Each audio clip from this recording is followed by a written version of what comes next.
வைஷ்ணவி, யோகஸ்ரீ மற்றும் ரேகமா பேகம் குரலில்.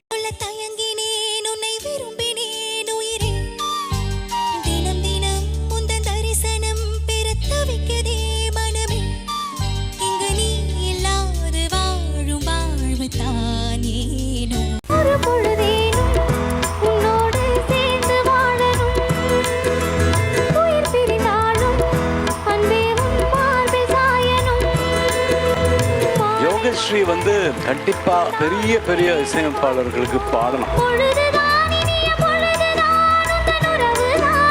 அதை பாடும்போது பாடல் அது வாழ்ந்துருச்சுன்னு உட்காந்துட்டாங்க. வாய்ஸ் வந்து உட்காந்தாச்சு. இரக்கமில்லாமல் என்னை நீ வாட்டலாமோ நாளும் வாடை காலமும் நீ வந்தால் வசந்தமாகலாம் கொதித்திருக்கும்